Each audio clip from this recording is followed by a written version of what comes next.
Magandang araw mga kaibigan. Pag-usapan natin ngayon ang isang police major, si Major Kenneth Albotra, na idinawit ni retired Police Colonel Garma, yung dating PCSO manager. Dinawit sa War on Drugs campaign ni PRRD na kunuhay itong si Police Major Albotra ang isa sa pumaslang sa isang mayor sa Tanawan, Batangas. Nakausap ng GMA News itong police major na ito at dininay niya. Hindi yan totoo. Confused na si Ma'am Colonel Garma. Naawa ako sa kanya. Ganon. Okay, pakinggan natin itong balita ng GMA Integrated News, then bigyan natin ng reaksyon.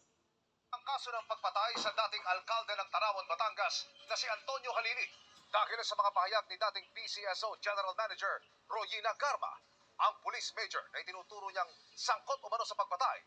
Nakausap ng GMA Integrated News. Narito ang aking pagtutok. Sa gitna ng flag ceremony sa City Hall ng Tanawan City, Batangas noong 2018,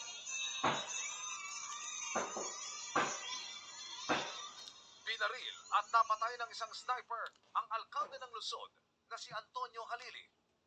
Sabi noon ng mga investigador, posibleng may kinalaman ang pagpatay sa politika o di kaya'y sa shame campaign ni Halili kontra krimen. Ipinaparada niya kasi noon ang mga akusado sa iba't ibang kaso nang nakaposas at may sukbit na karatula. Kabilang na ang mga suspect sa droga.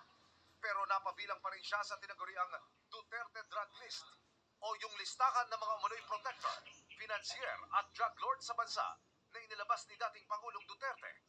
May persons of interest noon ang pulisya pero walang naaresto kahit isa. Makalipas ang 6 na taon, muling naungkat ang kaso ni Halili nang banggitin ito sa Quadcom hearing sa Kamara ng dating police colonel at kilalang malapit kay Duterte na si Royina Garma. Anya, isang team na kinabibilangan ng mga pulis ang nagpatumba kay Halili. Major Albotra, Mr. Chair. Major? Albotra of Region 7. Pinagmalaki niya sa akin noon. Oh, talaga, sabi ko, how did you do it? So, mga kilala niya, mga kasama niya.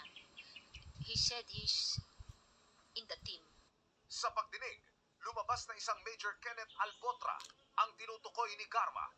Nakausap sa telepono ng GMA Integrated News si Lieutenant Colonel Kenneth Paul Albotra na dati raw naka-assign sa Cebu City Police. Yung masasabi ko lang po yun, sir, is hindi po totoo yan. Wala pong katotohanan. Saan mo kaya kinuha, Major, ni Royima Garma itong sinasabi niya? Ang tingin ko po, talagang, ano na po si ma'am, confused na po siya sa mga nangyayari sa buhay niya po ngayon. At ako'y naawa po sa kanya. Hindi po totoo yung sinasabi ni ma'am, yun lang po. Matipid ang sagot ni Albotra. Hindi na siya nagbigay ng karagdagang detalye. Kayo ba'y nasa PNP pa rin, Major? Nasa po kayo naka-assign ngayon, Major? Dito po sa Piero 7. Okay. Kayo ba'y Major o Colonel? Just to be correct with the designation. Sir, yun lang po sana Okay. Yun lang po ang maibigay ko sa ngayon. Salamat po. Ipatatawag ng Quadcom sa susunod na pagdinig si Albotra, pati ang iba pang kagrupo nito. Para sa GMA Integrated News, Emil Sumangil. So, ito na, yung never-ending hearing ng Quadcom. Sikat na sikat ang Quadcom ngayon. Anong masasabi nyo sa statement ng police major na confused na si retired police colonel Garma? Naawa na siya. Yung sa isang hearing, yung umiiyak siya na, no? Umiiyak siya na binabasa yung kanyang written affidavit. Anong ibig sabihin nun? Hindi kaya ano lang, duda lang. Ito yung mga sinasabi na loopholes sa testimony niya. Hindi kaya under pressure siya kasi nakakulong eh. Nakakulong. Madaling magsabi ng ganon na ito, police major, sinabi sa akin. Madali yun. Paano? Nirepute. Hindi totoo yun. Ang tanong, meron bang testigo ni Colonel Garma na nakarinig na inamin ni Major Albotra, nakasama siya sa pagpaslang kay Mayor Halili sa Tanawan, Batangas. Kung walang testigo, ay wala. Hearsay lang yun. It's the word of Garma versus the word of Albotra. So kung walang mga testigo, ayun, it will not stand in court. Ito lang, ang most likely na nangyayari is yung projection, yung mensahe na parang napakasama ang style ni Duterte noon. Yun. Yun ang na-achieve na result itong Quadcom. Yung maipalabas na grabe ang ginawa ni Duterte. Grabe, nagbabayad siya, may reward money, ito, mga drug lord, extrajudicial killing. So,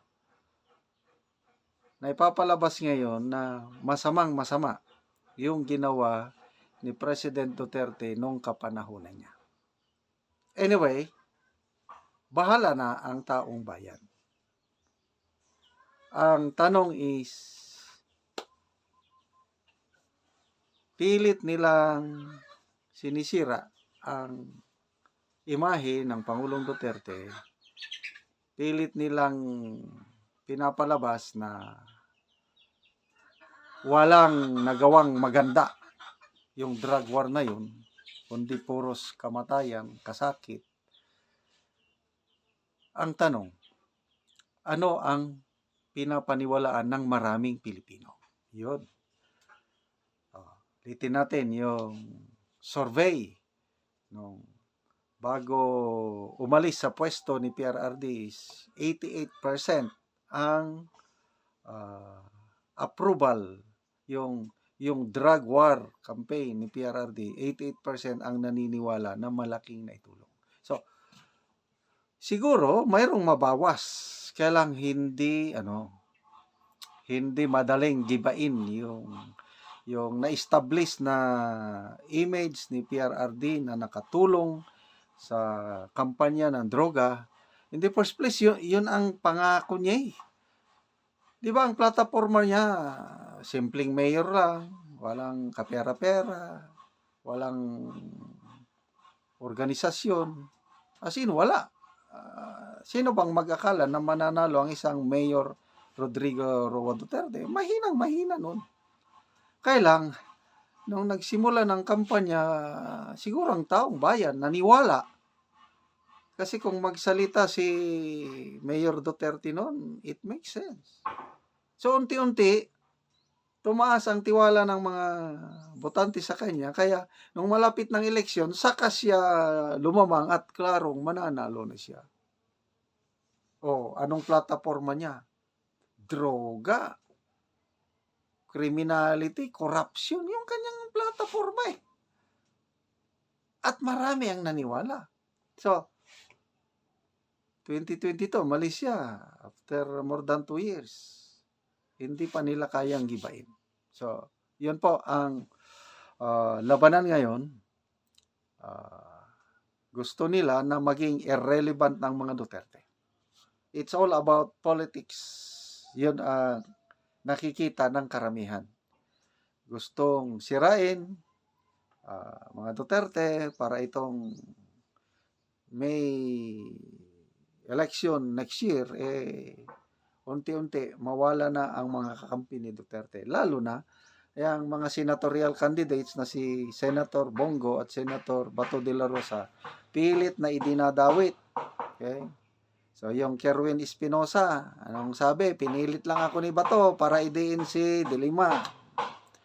Ito naman si Bongo, siya yung nagpro-provide ng pondo para sa reward system, para sa mga pulis nga mag-AJK. So, it's the word of Colonel Garma and the word of Senator Bongo and Senator De La Rosa Kerwin Espinosa pa yung isa. So, bahala na po tayong mga netizens sa taong bayan. Kaya, ako, as a vlogger, it's my duty to expound these things, ipaliwanag. Bahala na kayo. Alin kayo maniniwala sa mga drug lord, sa isang under pressure na umiiyak na nagsasabi ng kanyang testimonyo. So, good luck, Police Colonel Kenneth Albotra. Yeah, sigurado ipapatawag na naman sa at ito continuing na drama sa ating kongreso, kung hanggang kailan matapos ito, I don't know. Bahala na po tayong taong bayan, netizens na humusga.